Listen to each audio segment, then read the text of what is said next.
আসসালামু আলাইকুম ওয়ারাহমাতুল্লাহি ওয়াবারাকাতুহু। দাজ্জাল কখন কিভাবে আত্মপ্রকাশ করবেন? ইমাম মাহদী আলাইহিসসালাম আবির্ভাবের আনুমানিক ৬ কি ৭ বছর পরে অভিশপ্ত দাজ্জাল বের হবে। হাদিস শরীফের মতে বোঝা যায় যে দাজ্জাল ইয়াহুদী বংশের অন্তর্ভুক্ত হবে। দাজ্জাল সাধারণ লোকেদের মধ্যে মাসিহ নামে খ্যাতি লাভ করবে। মহাপ্রলয়ের পূর্বে দাজ্জালের উৎপীড়নের ন্যায় ভীষণ বিপদ আর একটিও হবে না। তার এক চক্ষু অর্ধকানা বা ফলি পড়া থাকবে এবং মাথার কেশ অত্যন্ত কোঁকড়ানো থাকবে। তার কপালে অদৃশ্যমান কাফার তথা কাফের লেখা থাকবে। প্রকৃত মুমিন মুসলমান ব্যতীত অন্য কেউ উক্ত লেখা দেখে অনুমান করতে পারবে না। দাজ্জাল প্রথমত ইরাক ও সিরিয়ার মধ্যবর্তী স্থানে আবির্ভূত হবে এবং সেখানে নবুয়তি দাবি করবে। সেখানে ভীষণ ধরনের ফিতনা ফাসাদ আরম্ভ করবে। অতঃপর সেখান থেকে ইস্পাহানে চলে আসবে। এখানে ইয়াহুদী সম্প্রদায় হতে প্রায় ৭০,০০০ ইয়াহুদী তার দলভুক্ত হবে।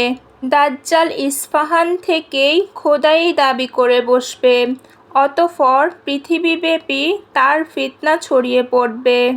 আল্লাহ পাক রব্বুল আলামিন মানব জাতিকে পরীক্ষা করার জন্য তাকে এমন অলৌকিক শক্তি দান করবেন যে সে মৃত ব্যক্তিকে জীবিত করতে সমর্থ হবে। সুলাইমান নবীর তখতের ন্যায় বিদ্যুৎ বেগে সে বায়ুমণ্ডল অতিক্রম করে নিমেষের মধ্যে নানা দেশ ভ্রমণ করতে সক্ষম হবে। এই সকল কিছুর পাশাপাশি তার সঙ্গে একটি বিরাট অগ্নিকুণ্ড থাকবে। সে তাকে দোজখ বলে আখ্যা দিবে এবং একটি অতীব সুন্দর ফুলের বাগানও থাকবে। তাকে সে জান্নাত বলে লোকেদের প্রলোভন দেখাবে। প্রকৃতপক্ষে তার অগ্নিকুণ্ড জান্নাতের শান্তির নমুনা হবে এবং ফুলের বাগিচা হবে অগ্নিকুণ্ডের ন্যায় যন্ত্রণাদায়ক। তার কথা যে শিরোধার্য করবে তাকে উক্ত কথিত শান্তিদায়ক ফুল বাগিচা নামে অগ্নিময় যন্ত্রণায় নিক্ষেপ করবে এবং তার কথা অমান্যকারীদের যন্ত্রণাদায়ক অগ্নিকুণ্ডের নামে জান্নাতময় শান্তিপূর্ণ স্থানে নিক্ষেপ করবে।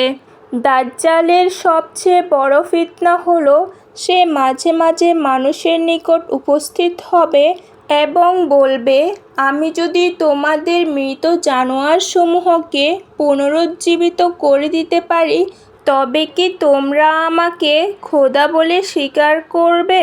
তখন দুর্বল ঈমানদার মুসলমানগণ বলে উঠবে, অবশ্যই। তখনই তার অনুচর ভূত প্রেত শয়তানেরা জানোয়ারের আকৃতি ধারণ করে তাদের সম্মুখে হাজির হবে। অনুরূপভাবে দাজ্জাল কতগুলো লোকের নিকট উপস্থিত হয়ে বলবে, তোমাদের মৃত মাতা পিতাকে যদি জীবিত করে দেখাতে পারি তবে তোমরা আমাকে খোদা বলে মানবে তো? তখন তারা উত্তরে বলবে, হ্যাঁ, অবশ্যই মানব। দাজ্জালের অনুসরণকারী শয়তানেরা তখনই তাদের মাতা পিতার আকৃতি ধারণ করে তাদের নিকট উপস্থিত হবে। দাজ্জালের এইরূপ দুষ্ট প্রকৃতির ক্রিয়াকলাপ দেখে অধিকাংশ ঈমানদারগণ তাদের পবিত্র ঈমান হারিয়ে ফেলবে। দাজ্জাল এভাবে নানা দেশে ঘুরে ঘুরে ফিতনা ফাসাদ করতে থাকবে। অবশেষে মক্কা শরীফেও হানা দিতে আসবে, কিন্তু মক্কা শরীফের রক্ষক ফেরেশতাগণ তাকে বিতাড়িত করলে সে মদিনা শরীফের দিকে রওনা হবে। মদিনা শরীফে গিয়ে তথায় প্রবেশ করতে না পেরে মদিনার নিকটবর্তী উহুদ পাহাড়ের পশ্চদেশে অবতরণ করবে।